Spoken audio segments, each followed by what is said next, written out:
Hi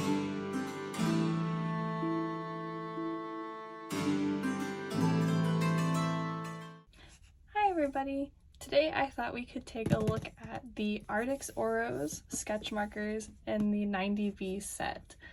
I've had these for a little while, but I haven't had a chance to play with them at all, so I'm super excited to crack this thing open and take a peek at these markers.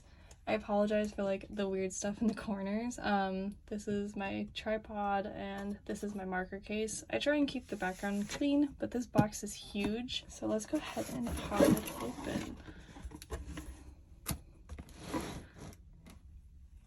Alright, so right on top we have what looks to be the color chart, which we will be filling in today. We have a postcard. That's pretty cute. Some instructions and item list. This stuff is actually pretty cute. Some good we have stickers. I assume that these are for the stands. A thank you card. And pieces to the stands, along with the stands themselves, which we will attempt to put together. And this cute little storage case, which is in very loud plastic. And finally, we have the markers themselves. These are the exciting part. So the Arrtx Oros are dual-ended, chisel tip, and everybody's favorite, brush tip. So let's go ahead and pull all of them out of the box and get the workspace cleared off so that we can start filling in our color chart and get into my thoughts and opinions and into a piece of artwork. Okay, so now I'm going to fill out the color chart that they've provided us with. Usually I would make my own color chart, which I use this little sketchbook for, and this is how I do it in color order. It makes it a little bit easier when I'm going to grab colors, but we can do that later. Right now I want to fill in their color chart and see if I like it. Granted, you should really use like the paper you're going to do your artwork on for your color charting, but I think it was super cool of them to include this, so we're going to go ahead and fill it in. I've got my markers off to the side, and the little bag that they gave, the little carrying case, to the other side, so every time I pick up a marker I can look at the cap.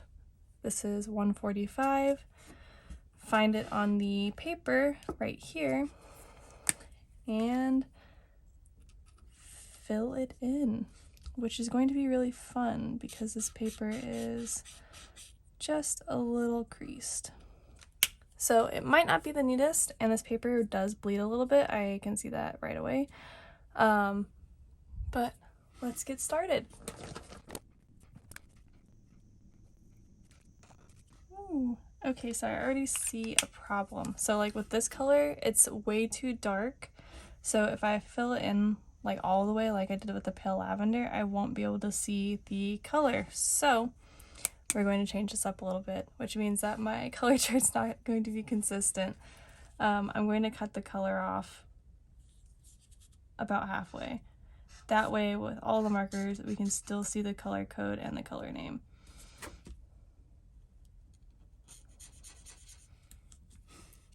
Oh, you know what? I didn't think to check, but I wonder if these bleed, and they probably do.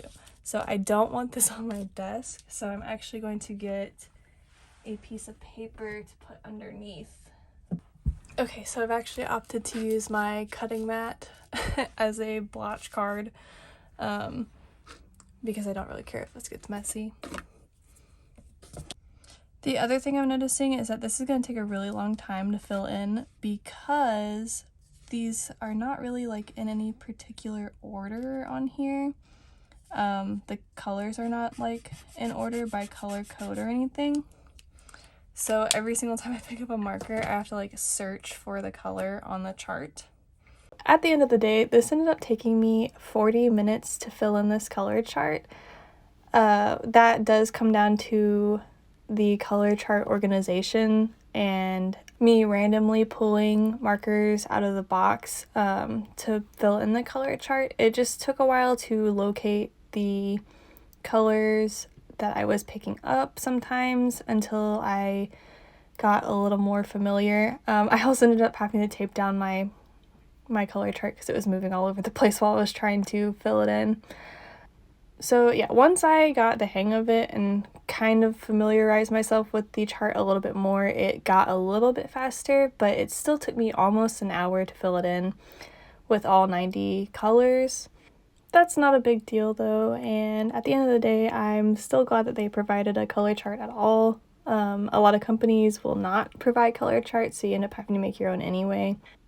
Overall, the process was not too bad, just time consuming. And I got a pretty good feel for the markers while filling in the color chart, so that's always a plus. They were pretty juicy, and a lot of them went down very saturated on just the first pass of color, which is very nice. I didn't really come across too many issues while filling in the color chart, so that was good. The biggest issue is just the brush nib indicator is kind of difficult to see because it's on the barrel of the marker, which we'll talk about that a little bit more later. At this point in the color charting process, I am noticing the color selection and the qualities of the color selection. I am noticing that there are quite a few pastel colors, which is what I wanted this set for. I wanted more pastel colors. And there are a lot of very saturated colors. And I'm not really noticing a whole lot of colors that are in between that. There are a handful of them, but not too many.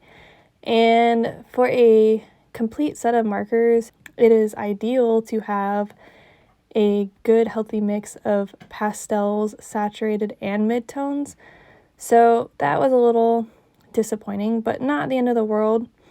A lot of the colors can be layered up to become kind of mid-tones and mid-saturated colors. But other than that, I am pretty satisfied with the color selection of the 90B set, and I know if I were to get other sets, I'd probably fill in some of these weird gaps in the colors. Okay, so here is the completed color chart. I can definitely say that this is not my favorite organization of a color chart. I kind of like figured out what they were going for as I went. They kind of like clustered by color families. But for me, it was really time consuming and kind of hard to find every marker on here. Also, like, there's this blue over here when it should probably be like up here somewhere, because it definitely goes from like most saturated to least saturated colors and by color family. But I'm also noticing that this paper is just not very great. Let's see, if I zoom in a little bit, we can see that like there's some separation going on in some of the colors. This like spottiness is from the paper. And then in this color right here, I don't know if you can see it on camera really, but I can see like where the purple and this reddy pink have kind of separated out from each other. And that could just be because of the type of paper this is, or it's the marker itself that does that. Like the ink is not a good formula or something for that marker. So let's go ahead and get them sorted into the little stands that they came with. And I'll use the color chart to do that because I kind of want them to be in color order. And then that'll make it easier for me later when I go to make my own color chart, because I don't think I'll be using this one. I would really prefer to have like my method for color charting with these markers. But let's go ahead and get them situated into the stands. So I typically go rainbow order, so that's what we're gonna do. All right, so I've got them all in the stands, and I got them set up on the little, well, I guess that's the little stands, but in the little dividers. They were really tricky to get to lean over like this. If we look at one of them, they kind of like have this hooky bit on the back, and you have to hook the plastic into it, otherwise they just fall over. So it was a little tricky to get them to sit in them, but that's the stands. I think this is really convenient, really nice. I can see having this off to the side of your workspace and being able to pull the markers in and out as you needed. You can see all the colors very nicely. It's actually pretty similar to how I store my markers anyway, so my typical marker storage is this over here. Okay, so here we can see my typical marker storage system, and this marker storage system is pretty similar. I have a slotted case that I divide the colors into, and that's exactly what this is. So I think it worked out pretty good. The case is a plus for me. And besides that, if you sort them into color groups like I did, you can kind of separate them out and just grab like this one divider that you need instead of having all of them out at the same time. So I like that. I think that's pretty convenient. This is the drawing I've decided to test out the Arrtx Oros markers on. It's Shroom Scout, and there's my cat. It is Shroom Scout and a practice dummy. I figured that would give me a good range of colors to pick from, because I'll be able to do the background. Shroom Scout has some different colors on him. Then we can test out these markers and really see how they work and what the colors look like in an actual piece. This is on a in my render sketchbook. I believe it's like 8x8. So we'll go ahead and get started on that. So this is the first time I'm showing Shroom Scout on this channel. So let's go ahead and talk about him for just a minute before we talk about the markers themselves. Shroom Scout is a character I came up with in high school.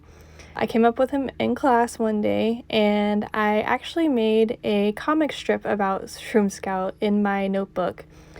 I actually have a video about Shroom Scout and his origin, and the comic strip itself that I made coming out pretty shortly. So if you're interested in seeing more of my little mushroom adventure character, I would check that video out. Hopefully it'll be up in the next week or so. But a brief overview: in this drawing here, Shroom Scout is practicing against a mannequin or dummy his sword fighting skills. He's already landed a few good hits on his practice dummy. It's kind of hard to see, but I did draw in like little slash marks. This is technically a redraw of a panel I drew in that comic strip because I wasn't really sure what to draw, so I went ahead and just took inspiration from myself from about 7 years ago now. But I had a lot of fun coloring in this piece. It's been a long time since I've drawn Shroom Scout, so it was a good throwback for me. Maybe I'll start bringing him around more often. So let's go ahead and talk about the markers now. Right away, I had a few issues just with the color selection. I was really looking for some more like desaturated values, something a little less vibrant maybe, and there were a few colors that kind of fit the bill for that, but not too many. I also had a little bit of trouble finding those mid-tone values that I really needed, especially for like the trees. It would have been nice to have a less dark green to use to kind of add in some more of that leaf texture. Same goes for the bushes and the grass, which we'll be getting to in a few minutes. The background also suffers from this same issue where I didn't have a good in-between color, so it kind of ended up being just all one color with some shadowy colors kind of thrown in for some of the other stuff I added to the background. Again, I kind of think that this is a problem that could be solved by having one of the other sets of the Arrtx markers, but I only have the 90B set, and that was what I was working with. I wasn't using any other markers for this project, so it was a little frustrating at times, but again, I made it work, and I still really enjoy how the piece turned out. Overall, I really enjoyed using these markers. I thought that they felt really good on the paper. They glided nicely. There was no like streaking or dragging on the paper. The markers were pretty juicy, as you can kind of see with this marker particularly. All that shine is like the juice from the marker. So they lay down very nicely on the paper. The colors go down pretty smoothly as long as you work quickly, which every alcohol marker is going to be like that. Even in the large space in the background, you can kind of see one of the overlap areas where I let the marker dry a little too much before connecting the color all the way down. We are getting pretty close to finishing this piece now. I only have the background to finish up. I decided because I didn't have any good gradient colors for this really pale green, I would kind of shadow in some bushes that would kind of be like in the background, like really far back. I also went ahead and drew in some more trees in the background just to add a little more depth to this piece, you know, just to make it a little more interesting to look at. I use a few different colors here. For the trees in the background, I actually used the really pale warm grays. They worked very well as kind of muted browns. At this point, I'm just adding in the final finishing touches. I take a white gel pen and add in a few highlights to the swords, and I also try and fix up Shroom Scout's leg where I got a little bit of green on it. Alright, I just wanted to jump in and talk about the carrying case for just a second because I kind of forgot about it. But this is really convenient for storing the markers. It's got a detachable cover that just is magnetic. It kind of just snaps in there with the magnets. So you can just pull it open and access your markers that way. It's got little snaps on the side that you can snap and unsnap to loosen the markers. With it snapped, they are very snug and secure in there, and with the flap secured down, I think you could store this. Yeah, you could totally store it on its side, which is how I prefer to store my markers and how I recommend storing markers. That way the inks don't settle at one end or the other. They all are kind of evenly throughout. So yes, I definitely like this bag. It is very nice for storage, and it's very nice if you wanted to take it on the go. It's also got a shoulder strap that you can attach. So that was just something I kind of forgot to mention. Okay, so now that I've done a completed piece of artwork, let's go ahead and talk about the pros and cons with the Arrtx Oros sketch markers. This will be specific to the 90B set because there are other sets with different colors in them. So we're gonna start with the cons. The biggest con is there is no brush tip indicator other than on the barrel itself. So the only indication of which end is the brush nib is this little symbol here. So if you pick it up and the marker is oriented any other direction, it is really hard to tell which side is the brush tip. So that's a little bit of a con for me, but it's not the end of the world. It just means that sometimes I open the chisel tip when I wanted the brush tip. The second con is going to be that in the 90B set, there is not a lot of in-between mid-tones. There are a lot of very saturated colors and a lot of very light colors, but not a lot of mid-tones, which would have been very handy when doing this piece of art. The third con is going to be that the caps do not clip onto the back of each other, so when working, you have to set the cap down. It won't snap onto the back end of the marker. Again, not a deal breaker, it's just a preference. And the last thing is the marker caps don't necessarily match the actual color of the marker particularly well, and some of them are really wrong.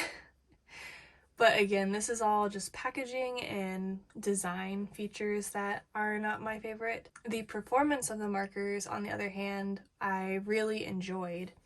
So onto our list of pros. They blend really well. I had no issues blending these markers at all into places that I did blend. I kind of tend to do a little bit more of a cell shade, so the areas where I did blend, it blended very nicely. The markers are juicy and went down on the paper very nicely. The brush nib is firm, but the tip of it flexes, which I find to be preferable to like a really spongy nib. It gives you a little more control when the nib has a little bit of firmness to it. The barrel feels really nice in my hand, and it doesn't roll away because it has this kind of triangular shape to it.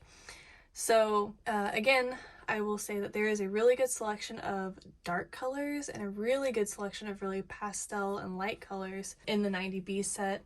Again, I just think it's lacking some of the mid-tones. I think if I were to get the 80 set as well, it might fill in some of those gaps. But if I'm buying one set, I kind of feel like it should be a little more well-balanced. The other thing I'm going to mention before we are done with this video is I've only assembled the stand for these. I took it apart to put it in the carrying case, and when I went to go put the stands back together for this end shot, the little pieces that hold the hooks together, two of them broke, so I can't actually assemble the stands anymore.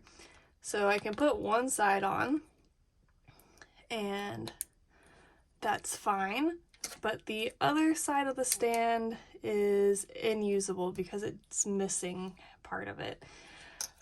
I wasn't even being particularly hard on them. I just tried to snap them together like I did the first time and they broke. So that's not really a deal breaker. This is just, you know, an extra thing. I didn't even know that these came with stands when I bought them, or the divider case. So the markers themselves, I highly recommend. I think that they are great. If we want to compare them to Ohuhu markers for, you know, your bang for your buck, the Arrtx 90b set is listed on Amazon right now for $72.99 USD, and that makes each marker 81 cents.